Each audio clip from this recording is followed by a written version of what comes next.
Hi. So this is Tessa and I'm Leah, and we're going to talk about what we just talked about, we give consent. So when we were in grade 8, we attended a school that I'm sure a lot of you haven't heard of because it only has around 60 students, and it's called City View Alternative, and it was a really special school. So we were in our health class in the beginning of grade 8 in December, and our teacher David was talking about how the curriculum was going to be updated. So he mentioned the fact that consent wasn't in the curriculum, and me and Tessa just looked at each other and we were like, wait, what?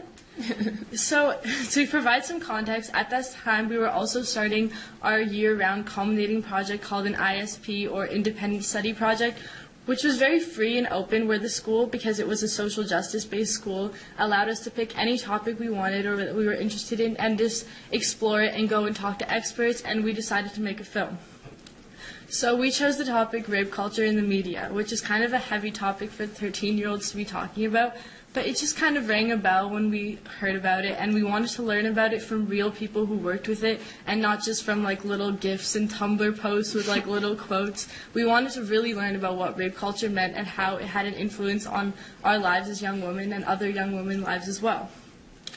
So we started We Give Consent, and we went to our teachers and we were like, hey, consent is a really big part of rape culture, and the lack of consent is really like the base of rape culture. Can we make a petition as part of our project, and can we try to promote consent in the health curriculum? And they were like, yes, of course. And I don't think they realized, or we realized at the time, the scale that this was going to end up on, but we just kind of went for it, and from that point it escalated a lot. We were doing interviews, news things, like going on television, newspapers, all these ridiculous things that you would never imagine doing as a 13-year-old, which was really exciting and also really time-consuming, but we were really lucky that our teachers were really supportive, and they realized that student activism was more than just like having an assembly or a bake sale to raise money for a charity, and it was really about like going out and doing things in the world and starting a petition and talking beyond the walls of the school, and that's what really motivated us. And like I think like City View is the only school that I've ever been to where I had that privilege, and that school is the reason that We Give Consent was so successful. Yeah, the school had a lot of we had a lot of structures. We were very lucky because it was alternative learning, and it was very focused around social justice learning. So we already had that base where we felt like in that school community our voices were going to be heard and that we were going to be supported by our teachers. So that first thought of we want to, it didn't really seem big to us to go to the provincial health curriculum, to go to let's start a petition, let's go to social media, because we felt like in the space we were in, we felt like our voices were already valid and were already heard.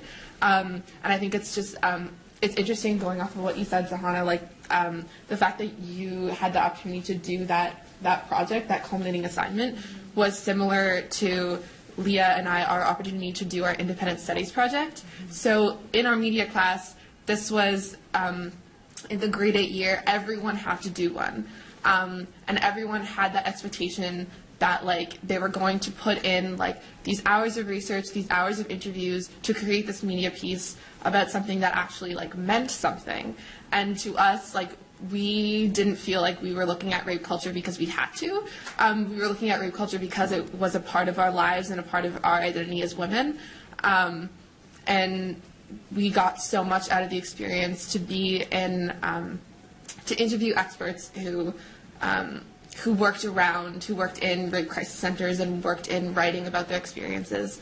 And then from our activism with We Give Consent, we then got to be in spaces like this and so many other spaces where we continued to be able to understand intersectionality and feminism and the complexities of rape culture and how that impacts our identity. So and going back to City View, we already had structures in the school, even more than the ISP project. We had a rotating student council, and we had every week we had student meetings, and we had a very small teaching staff. There were 4 teachers, which is very irregular, but we already had that space where we actually felt that going to Kathleen Wynne and saying we find this important was was like what was on our minds, because like everything in our school we felt we could tackle within our school, and that our voices were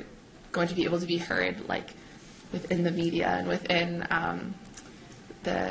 within Canada, I guess. So yeah, that's pretty much it. Thank you.